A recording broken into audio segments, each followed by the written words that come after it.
Welcome to Zen and the Art of Real Estate Investing.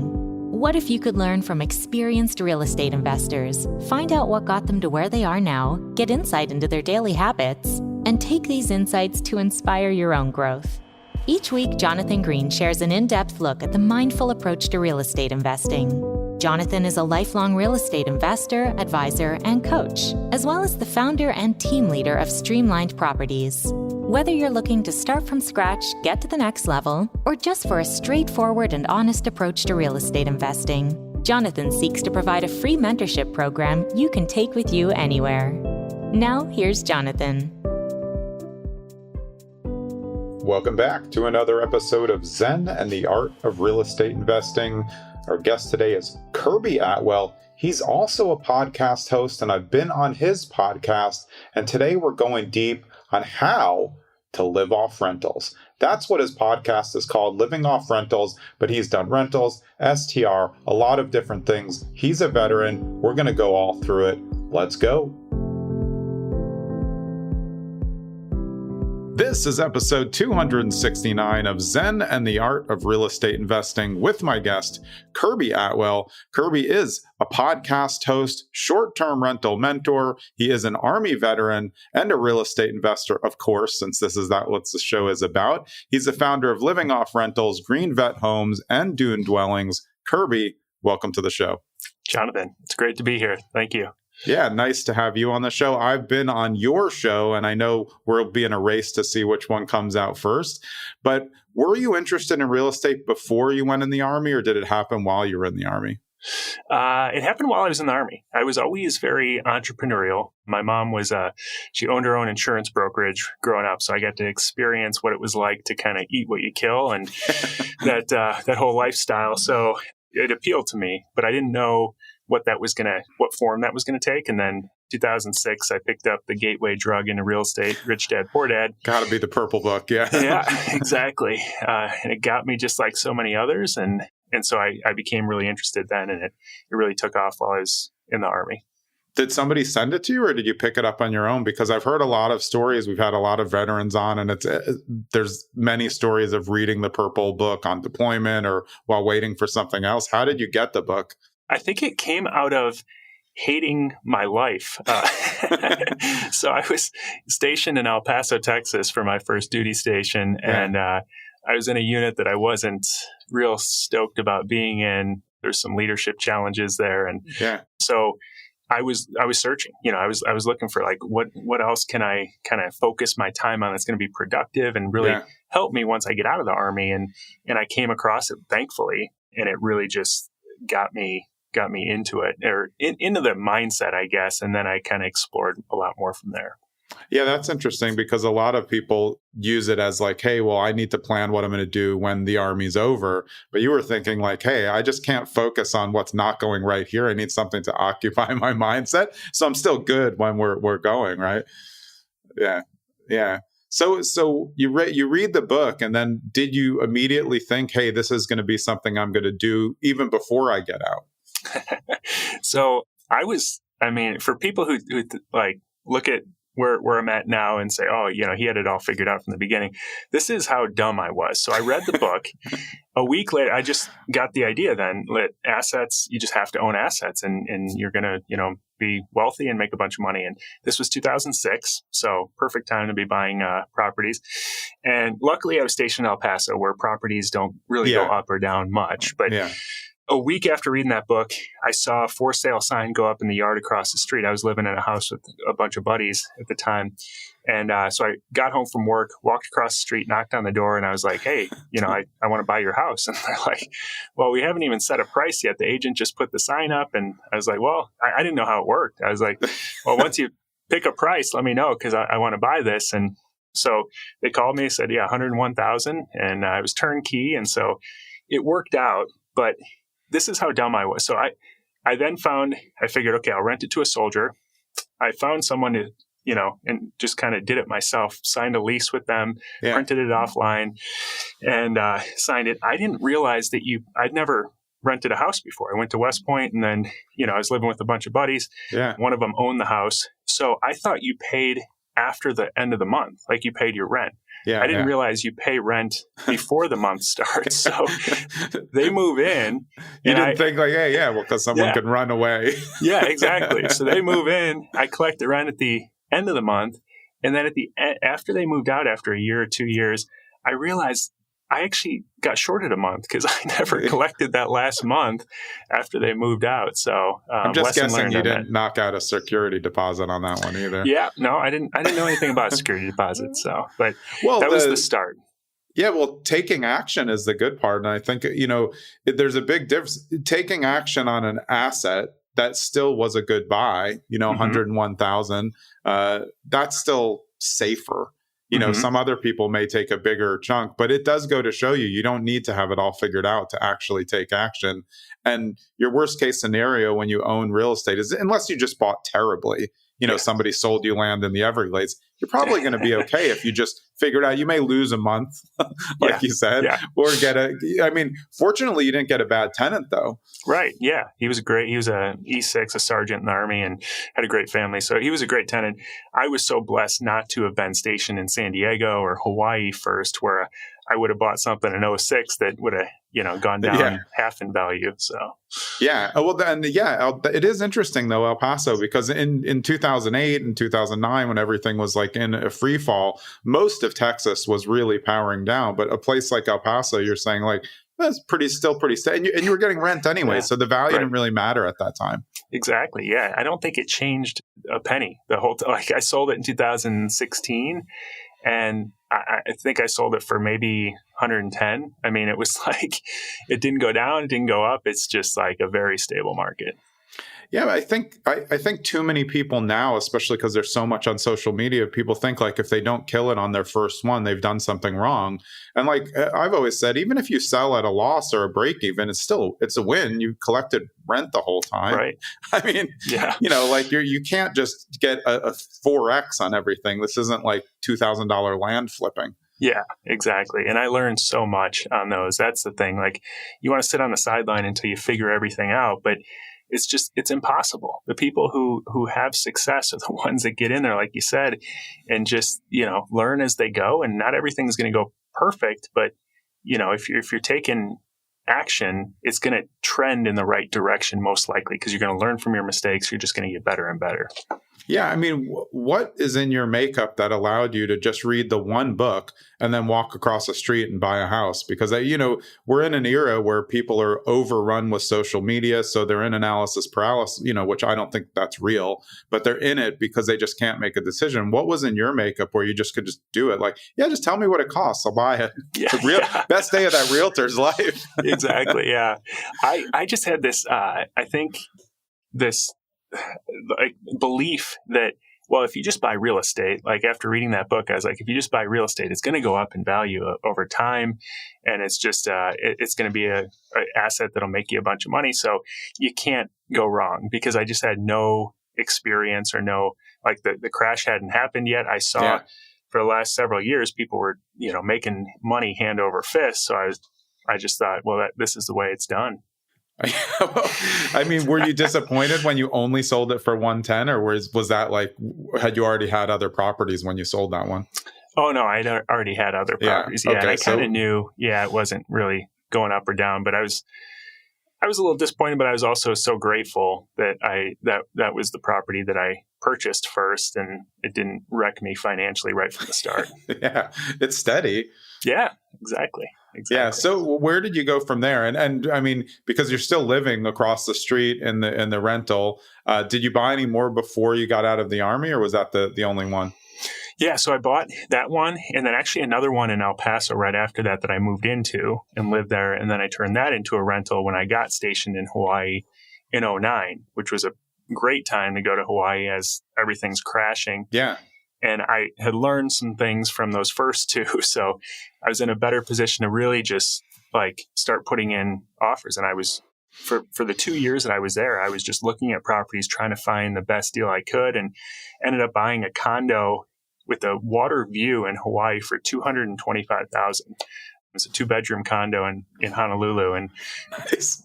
I bought it from a bank. They had rehabbed it. So they took it as an REO. They rehabbed it for me. they listed at 275. I put an offer at 225. They didn't even counter. They just accepted my offer. That was what the conditions were days. like. Yeah. Yeah. So that one I think sold for 375 a few years later. So that was a really good time. But that was I got there in 07. So I bought it in 09. So it was like kind of like after everyone thought the world was ending. And then I got out in 2011. And that's when I really started in real estate full time. Yeah. Did you have a plan when you got out? Were you saying like, hey, I'm going to build, this home buying company, or did you get out and then kind of figure out which angle you wanted to take?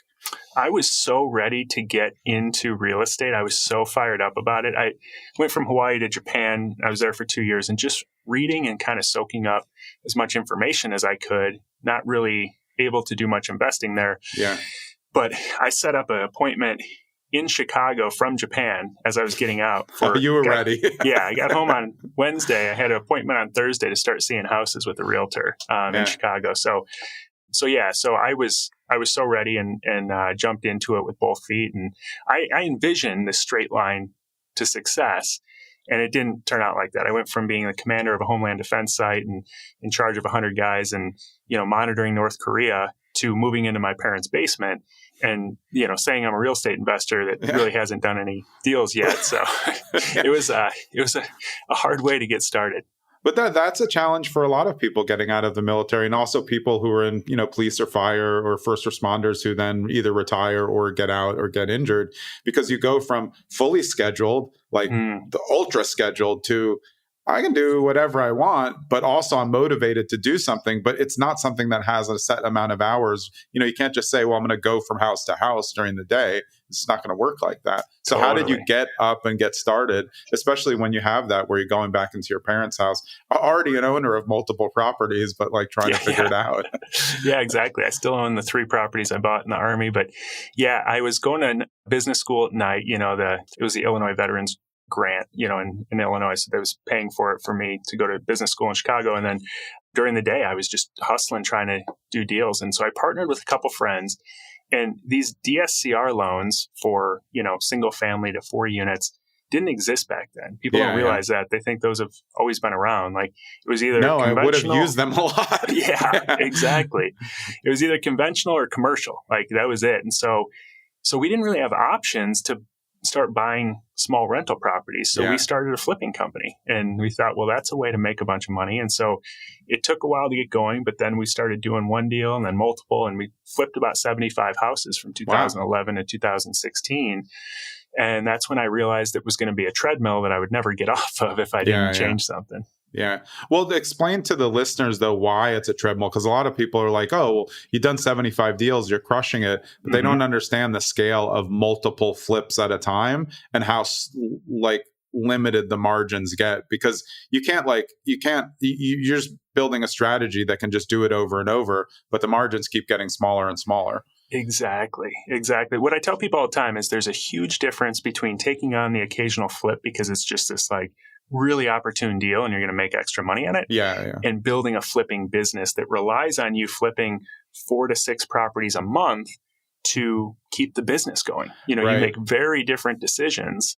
So, we just kept growing this thing that required more deals. And so then we were putting tens of thousands of dollars into off-market marketing. We had an office. We created this mini call center and had all these staff members that were fielding the leads and not doing a good job. So a lot of them were sliding between the cracks. And then, you've got all these different contractors because you've got this more scale. So you can't just use your great contractor. You got to use kind of the bench, and so it was just bigger problems and more problems. And it seemed like at the end of the day, we made a lot of money, but the owners never had anything. It was like we had just enough to survive on. And then you're back to square one, trying to hustle for that next deal. So I realized the reason I got into real estate after reading Rich Dad Poor Dad was financial freedom. It was like the name of your podcast, Zen. I love that because I wanted to have some Zen in my life, and it was the exact opposite in that flipping business. I think that's so helpful for new investors and even investors who just haven't kind of hit their mark yet, because what you're saying is what I've known is that when you're building that company and then you have multiple contractors, you have to feed the machine. So it's like you have a bunch of people on salary, or they're expecting, you can't just stop flipping. Yeah. Once one cycle goes and you have your team two needs to do something because you're paying them. Yeah, exactly. and then, like you said, you build the call center, which is great. And I've always said there's two ways of marketing for off market. I think you guys were probably doing more what I call spray and pray, which is like, we're just going to pound it.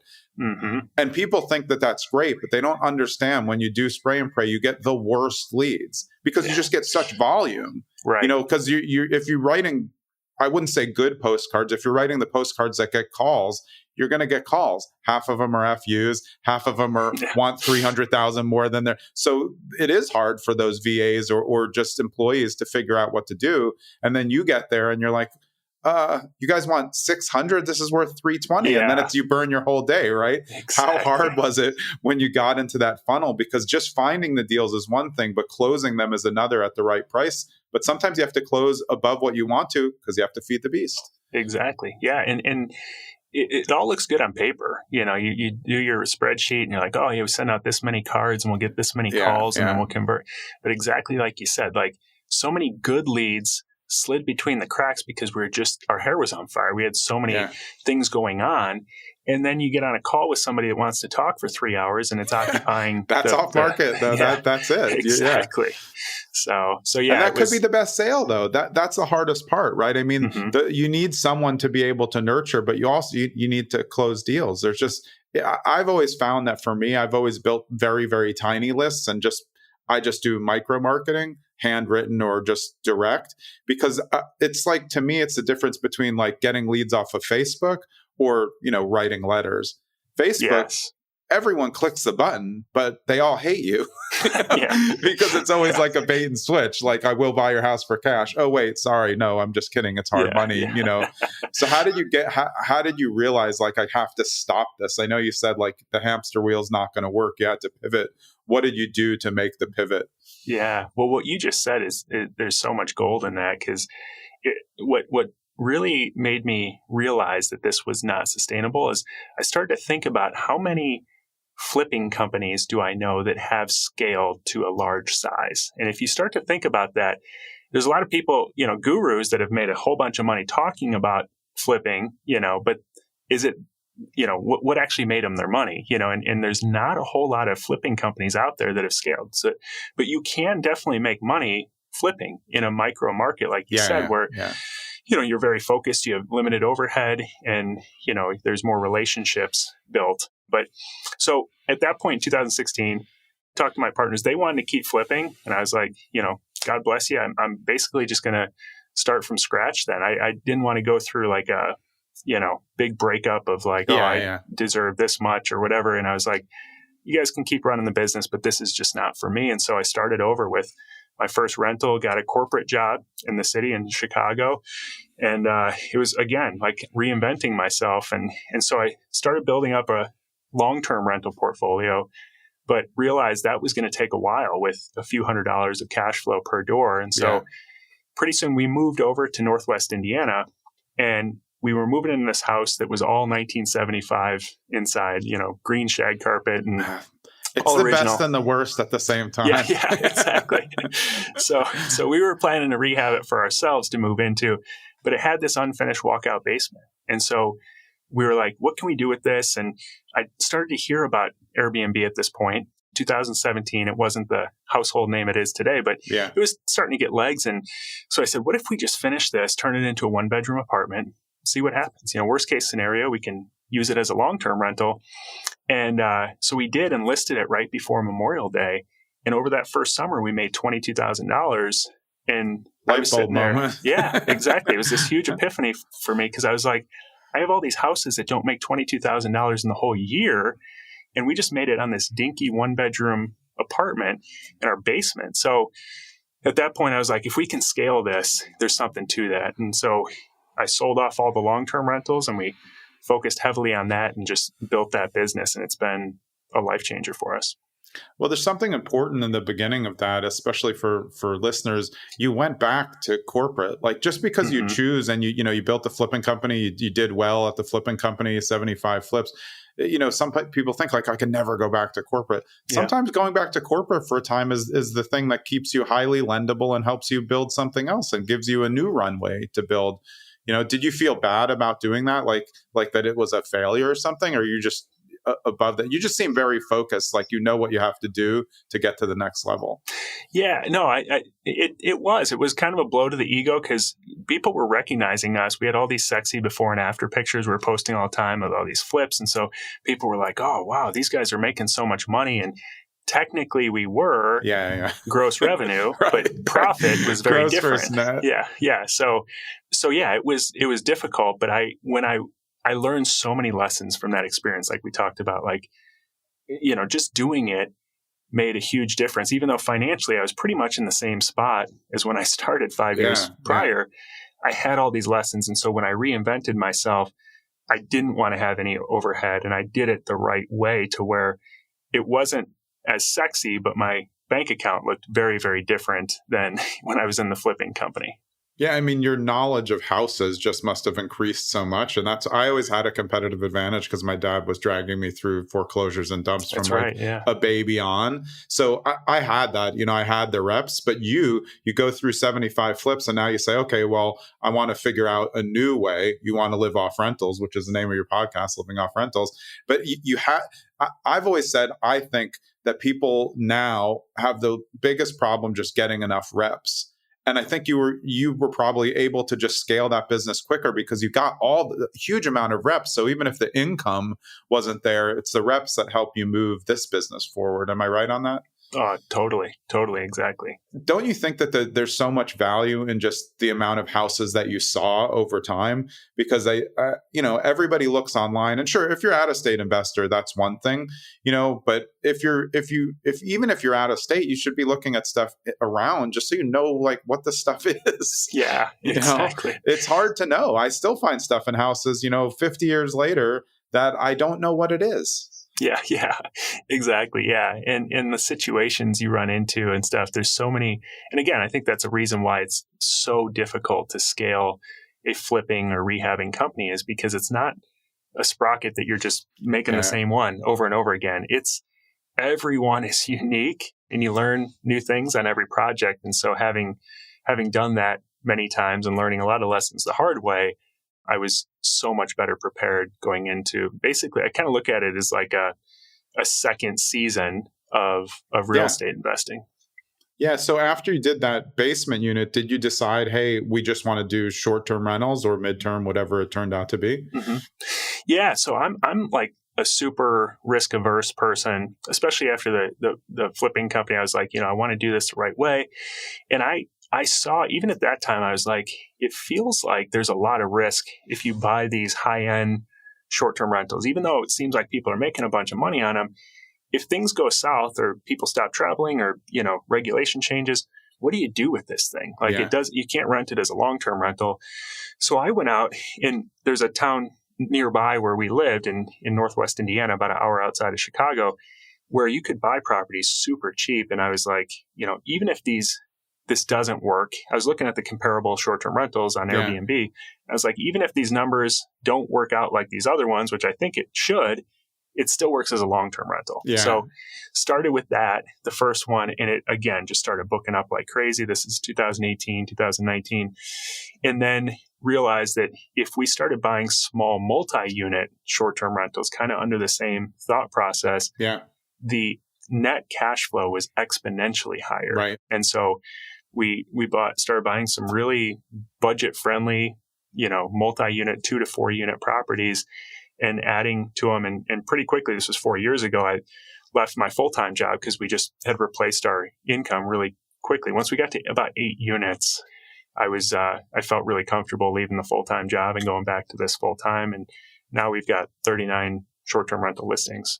Oh, that's awesome. I mean, this is what I've been saying now. What you were doing then is really what house hackers need to be doing now is you get as many units as possible and don't just long-term rent the other side. Try a short-term, try a mid-term rental. Yeah. Like you said, exponentially increase your income. It's a no-brainer because house hacking harder. The rates are higher now. So you really need to utilize these alternative strategies. But how did you know that, there wasn't as much data back then? How did you know, like, hey, short-term rentals are going to do okay? Did you just go on Airbnb and, like you were saying, look at the other rentals? I mean, anybody can do this. You don't need to hire a company, although there's a lot of great companies out there.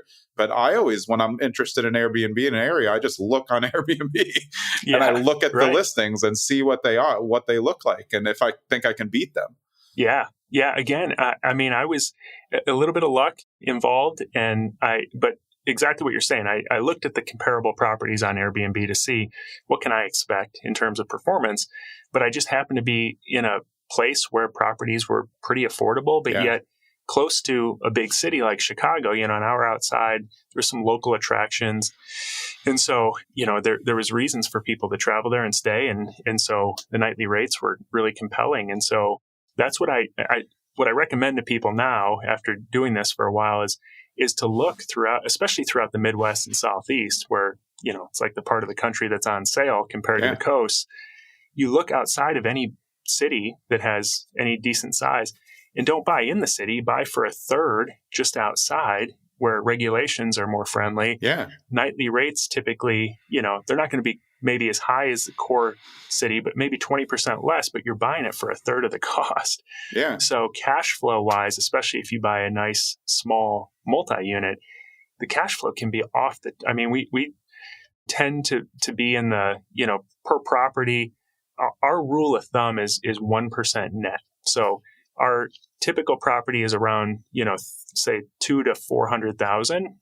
And we want to, after all our expenses, clear 1% net of, the purchase price. So, $2,000 to $4,000 a month of net profit, which with the single family home, extremely difficult to do. But if you have 3 units worth of income coming in, that's very, very doable today, even with interest rates the way they are. Yeah, and they hedge against each other. So if you have a longer vacancy at one, you're still pumping income on the other two. And just so people don't get confused, Kirby's talking about 1% net, not the 1% rule. The 1% rule is based on gross and very easily calculable. This is take home, 1%, which is much different and much better. And I agree that, this is why short term is such an interesting strategy, because I think midterm can literally be done in any city in the country. I'm not like you can do it anywhere, it will work. There's so many different options of people who want those longer stays. But short term, I think if there's not a lot in the area, I don't even think you need a gigantic amount of amenities. But you had a great point. If you can just get outside the city, one, you're going to have more space in the place. You're going to have more room for quasi amenities, depending on what you have. If it's not like a beach thing, you're not going to put a miniature golf course in the back when people are just going to go to Chicago every day. But you have room for more things than you would if you bought in the city, because then you're going to be in some condo or small single or multi. Exactly. Yeah. So, and like it seems insane, I'm sure, for people listening to this in California, but like you can buy turnkey, multi-unit properties throughout the Midwest and Southeast and in nice towns too, for a few $100,000. Hey, it's Jonathan. I hope you're enjoying this episode with fellow podcast host Kirby Atwell. And if you want to get into more of what he does at Living Off Rentals, it's pretty simple. Go to livingoffrentals.com. There'll be a quick start button. There's an STR program. You got access to the podcast, or you can find me as a guest on his show as well. Tons of resources for you. Now let's get back to Kirby. So are all of your 39 short terms, are they all in Illinois? They're Indiana. Indiana. So I'm a big proponent of focusing and building economies of scale in one area first. I think a lot of people over diversify quickly and then they have to build a team in all these different locations, and they think it's like helping them and hedging against risk, but it's actually, I think, increasing your risk. But definitely. So that's what we did, is built around the Michigan City, Valparaiso area where we live, built a portfolio of really high cash flow to get to a place of financial freedom. And then, our long-term goal was to own a few in a warmer climate as well. So then we built a couple of duplexes with a shared pool, kind of the same model in Southwest Florida, where, the numbers just made sense. And each side sleeps 8. So we have a super listing for the whole place together for large families. And, we actually host a lot of work groups too that are in town for working, and it stays really booked up. So kind of, again, getting that economies of scale with, it was like an extra just over $100,000 to build a 2-unit as opposed to a single family. And then each side can access the pool. So it's like a shared amenity with cost savings there as well. So we use those too. We had about 30 family members go down to Florida over Christmas and New Year's, and it was great. So that's, but primarily we're focused right here in Northwest Indiana. Yeah, I think that's important. I've always been a big proponent of clustering, which just gives you the opportunity to, value your properties against each other. And when you're doing short terms, you have a lot of options in case somebody shows up, doesn't like a property. You're like, oh, we have 3 more on the other side of town. Exactly.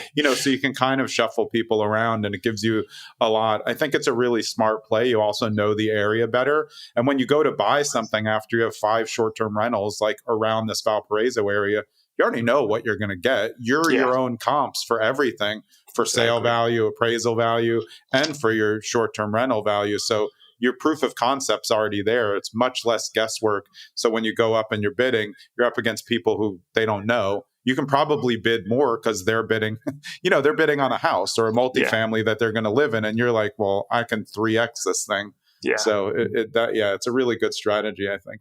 Yeah, it's a huge advantage, I think, to really master a market. And our cleaners love it too. We set up a garage that's like our central inventory spot. We heated it so in the winter, our supplies don't freeze.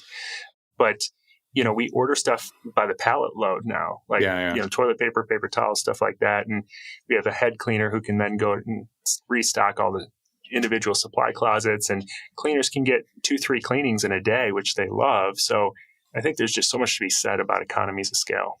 Yeah, and it's a similar but different model to what you were doing when you were flipping, because then you're flipping, you have to feed the contractors. But when you have cleaners and you have 39 units, like they're getting booked. Their jobs won't end. Like you can't run out because you own them and you know that they've already proven themselves. They have good reviews. So that is a runaway train that you can let go, as opposed to the other where it's like, yeah. And it was interesting what you said, though, about the flipping model. You go all that time and then you look at the bank account and you're like, well, we just keep putting the stuff back in and you have no assets. That's the thing with flipping is you don't end up with an asset. You're supposed to snowball it into assets. But a lot of people just get on the hamster wheel, as you were saying, and then they get off and they just have, profits, which are all taxable. Yeah.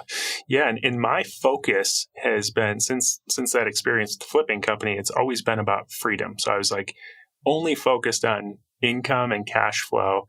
But now I look at our portfolio and I'm like, wow, we've got a lot of appreciation. And people think, well, Indiana, it's not going to appreciate. It's funny because our properties in Southwest Florida have actually depreciated over the last few years, while Northwest Indiana has appreciated like crazy. Yeah. So it's very local. But that's just been like icing on the cake, while the cash flow has given us freedom to live the lifestyle we want. Yeah, I know. Obviously, there's a university there. Is that part of the help for the STRs there? I think like university STR and MTR is just gigantic, and because there's also there's so many international students that when their family comes over, if they're out of the country, they're not staying for a weekend. Like they may want to stay for a month or longer, get used to where the campus is. Has that been part of the people that are renting over there where you are? Yeah, that's absolutely one aspect of it. They made Indiana Dunes a national park about 5 years ago. So everyone that wants to visit all the national parks has to make a stop. It's on there now. Yeah, exactly. Yeah. So that's helped. And then, we've got Lake Michigan and there's a casino and outlet mall. And so it's, generally it's smaller attractions that people aren't, you don't need to be next to Disney World to make this work. It's like, as long as you're near population, we get a lot of bookings for, weddings, funerals, family visits. Any reason, work trips, any reason people would travel, they're staying with us. But then some local attractions increase that. People want to go to the national park or, the outlet mall for a weekend of shopping or whatever. And so it's kind of the best of both worlds. Yeah, I think that people forget that most people don't want their parents or their in-laws staying with them when they come to town. Yeah. So even if you're like in the middle of nowhere, not nowhere, but you're in the middle of the Midwest, and there's one short-term rental versus a hotel, like I don't like hotels because I don't have a kitchen and laundry. It's a no-brainer to me that if you have parents who are coming in and you can book them in an Airbnb and they'll be super happy, they have like, mild amenities, the walkability, and then you don't have to like have them in your stuff at night. I mean, it's a win-win. And that's perfect for Midwest, super comfortable. I thought about doing that here where I live in New Jersey, and people are like, why would anyone stay there? I'm like, because no one has room for their whole family to come and stay, nor do they want them to. Yeah. Yeah. We analyzed all the reasons that people have stayed with us, and it is insane. Like we never could have predicted, we thought people are just going to go to the beach, and it is like, right. I mean, the most diverse set of reasons. Like we have a group that stays with us for a month, books out a whole duplex for a month every fall because they're a group of young people from Minnesota that come for this conservation camp. There's a river nearby. And so they lead these tours every day for young kids in the fall on this river, and they stay with us, and it's this great booking. And I mean, just random stuff like that you just can't predict. Yeah, but it goes to show that if you take the plunge, and you said your worst case scenario on these were like long-term rental, it will be okay. Right. So exactly. I think it's important to know that as a backup plan, and if you buy something, long-term rental should always be your backup, even in flipping, market changes. I'll just rent it and hang on to it until it comes back. I mean, that's the, buy real estate and wait philosophy. But I think, you just seem to have always in your journey from what we've discussed, like you always just seem like you were okay taking what you said, you're risk averse, but you're taking mild risks, but it sounds like they're educated risks based on data and experience. So you don't really have to worry your family like, hey, this isn't going to bankrupt us. You're not buying. And you're also not trying to charge $500 a night on these short-term rentals. Yeah, exactly. And during the flipping era, when I was flipping, that was the part that also was difficult because there were times when I'd lay awake at night going, man, we have some properties that if all of a sudden the market just shifted tomorrow, I'd be in a whole lot of trouble. And so that was the other part that made me feel like this is not where I want to live. Like today, I sleep very soundly at night knowing worst case scenario, these are great places for people to live as midterm rentals or long-term rentals, and the numbers still work really well. Yeah, just as a side note to that, though, because, with the sleeping at night thing that you said, when you were in the flipping business, what were you guys using as funding? Did you build a snowball so you could do cash, or were you using hard money? Because that is the thing where like, hey, if the market turns and we have, 6 hard money loans out there and they're all going to balloon at the same time, the whole business could crumble. That can't happen with what you're doing now.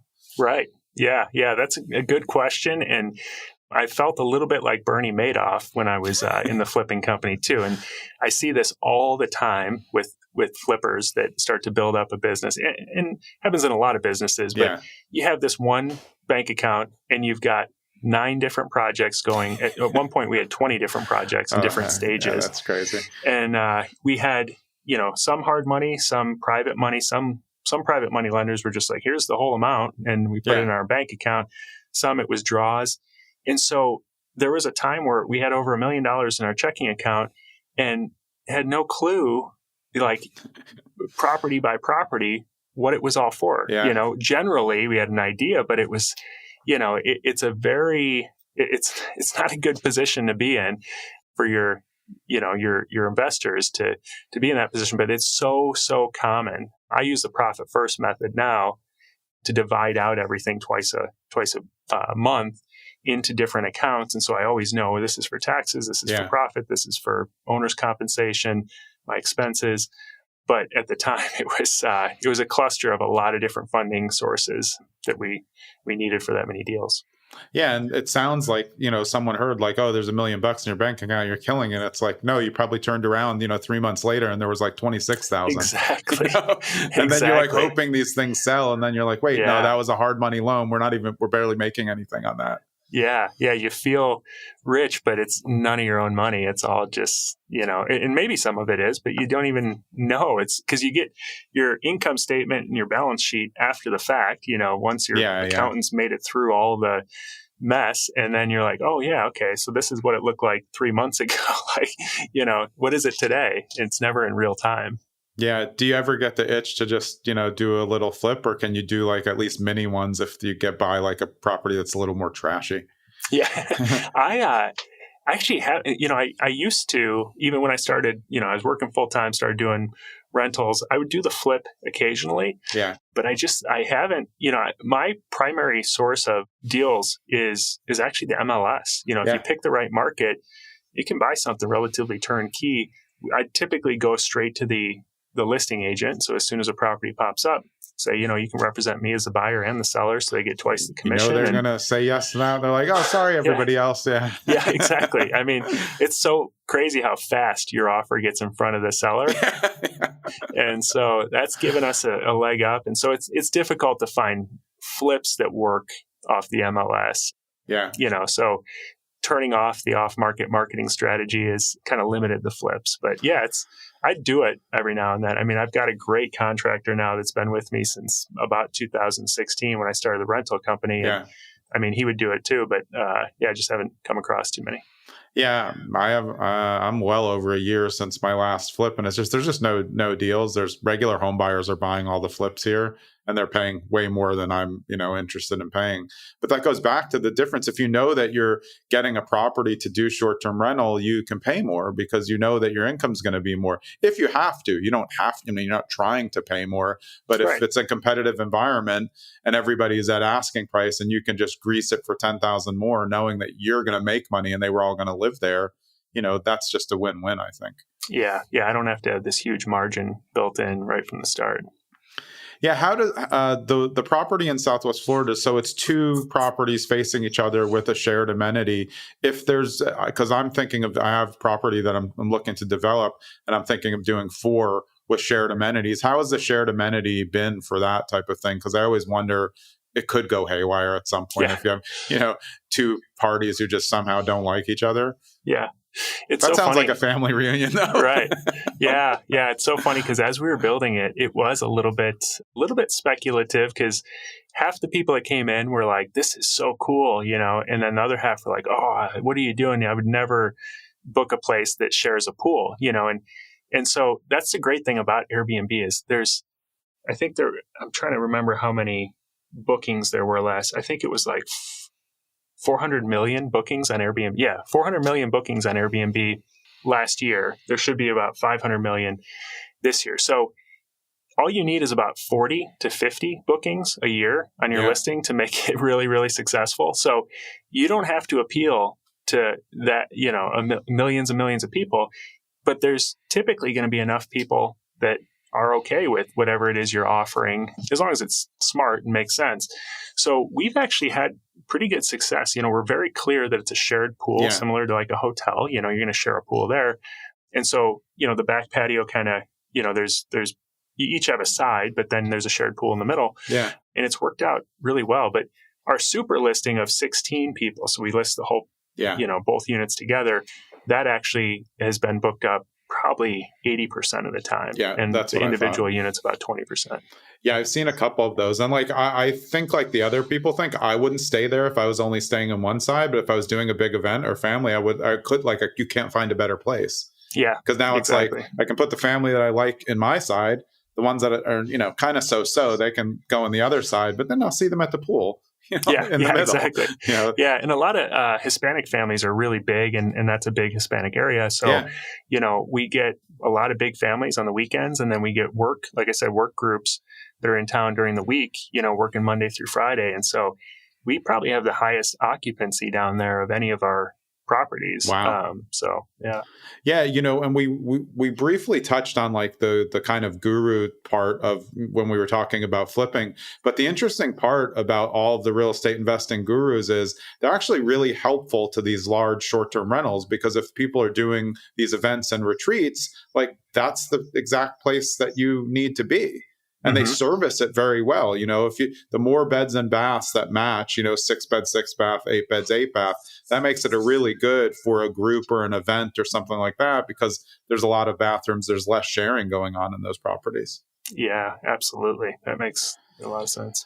Yeah. And I was going to say this before, though. You're saying like, someone's in there, they've done a lot of flips, and then you wonder like, oh, how do they have time to, build this flipping program? It's because probably the flips aren't making that much money. Yeah. They're making all this money on this guru program, which is 50-50. Some are very good. Some are complete garbage, but nobody is, inventing something new in flipping. Yeah.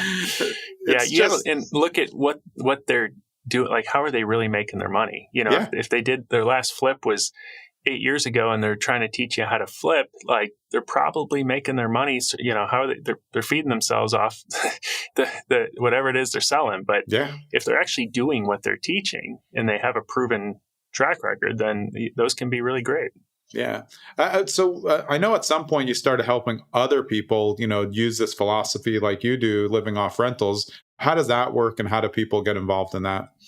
Yeah, it was around 4 years ago when I left my full-time job. And it's funny because a lot of people talk about getting to financial freedom or a place of kind of replacing your income and being able to live off your assets. And then the question is like, then what? Is the goal to be able to not do anything for the rest of your life? Is that like the point of life? And you start to think that that's not really it feels very fulfilling. So to me and my wife, when we were talking about it, it was like, how do we create the biggest impact then? And so I started my podcast in 2020, and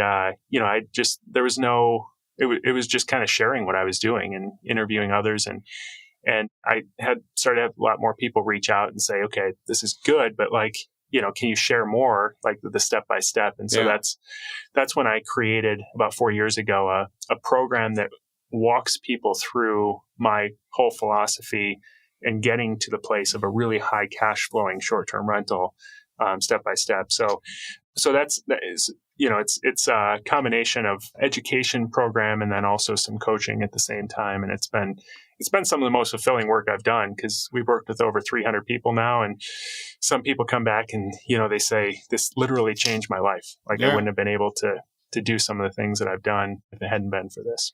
Yeah. Awesome. One question though, about when you're starting to build up units and they're all short-term rentals, how are you figuring out the furnishing? Because furnishing is always kind of the unknown cost for new people, and there's a substantial cost. You're obviously doing smaller units and you're getting good prices, but how are you figuring out the furnishings of these? Because there is an embedded cost in there that makes it take you longer to actually cash flow over what you have in. Yeah, exactly. And it can range substantially. I mean, I've seen the furnishing budget for some of the higher end stuff, and I'm like, crazy. Oh my God. But for us, what we tend to budget is about $3,000 per room, which sounds really light, but my wife loves that aspect of it. So she's on Marketplace looking for deals. And so we tend to find really good deals on the bigger stuff. Yeah. And then, the rest of it is pretty easy to get. But what I recommend to most people who don't have a wife like mine, who likes that, because I absolutely hate that part of it. She's actually finishing up one today. We have pictures there tomorrow, our latest project. But use local stagers. Talk to 4 or 5 different stagers. They have inventory of furniture they're always trying to turn over. They've got guys to set it up. They've got trucks. It's all ready to go. And a lot of them are used to setting up Airbnbs now. Yeah. And so when we set up our Florida properties, we're in Indiana, we hired a stager down there. They charged $2,000 a unit to set everything up. My wife picked the furnishings, and it worked out great. Yeah. So. Yeah, that's a great tip. It's just another thing for people to remember when you're factoring in the costs. You need to furnish it if you're going to do short term. Absolutely. And if you're going bigger, then you're going to need to talk about amenities and things. But you've really solved the dilemma, because a lot of these properties that you're buying and where you're buying them, you don't need a pickleball court to compete, and that's your, 10 bedroom in Arizona. Sure, they're going to have 2 pickleball courts, but you're also, spending a couple $1 million to get that place ready, overall. Yeah. And those numbers can be nice. I would hate to be holding one of those when things go the other direction. Yeah, you just got to hope for a Super Bowl every year or something. Yeah, exactly. You just max it out all in that one time. Awesome, Kirby. Well, I'm glad I was on yours and now I've had you on mine. Is the best place for people to go to get in touch with you livingoffrentals.com? livingoffrentals.com/start is probably the best place, because I've got about a 45-minute masterclass that I did there that walks you through exactly how I do what I do and example deals and everything that you need to know to get started with this. Yeah, I mean, you already listened to this whole show. Now you just hop on, get 45 more minutes, and you're off to the races, right? I mean, they can learn from you, though, to take action early on something that's not going to break the bank. And I've always said, and this goes to your first purchase, whatever you do for your first purchase, just don't take all of your money and put it in there. Just be okay with the fact that if it goes a little bit haywire, it's a learning moment. You know, I get worried for someone who goes in, you know, they're going in for one of those big ones. You know, they're like, oh, I'm going to get something in the Smokies for $800 and it's a log cabin. It should be fine. You know, that makes me nervous. So your philosophy on this, really, I think it's a really safe plan for people, and also something that's fun, because I think short-term rentals can be aggravating, but if you figure out the systems, it's pretty fun. Yeah, exactly. It's cool. I mean, every day we have great reviews from guests who are like, this place made my vacation or getaway, and it's pretty rewarding. Yeah. Awesome, man. Well, thanks for coming on. I appreciate it, and I look forward to staying in touch. Thank you. I appreciate it. Yep. All right. That was Kirby Atwell from Living Off Rentals. Again, you can find him at livingoffrentals.com/start. I'm Jonathan Green. We'll see you next episode. Thanks for sticking around so you can get a preview of who's coming up on the next episode of Zen and the Art of Real Estate Investing. And episode 270 brings my friend Mike Zane of Lexcraft Advisors. They were founded on a simple premise: to provide middle market commercial real estate funds and syndications with tailored fund administration support, typically reserved for institutional investors. This is a different show. It's very cool. We talk syndications, we talk funds, but we also talk deliverables and the how-to. We'll see you next episode with Mike.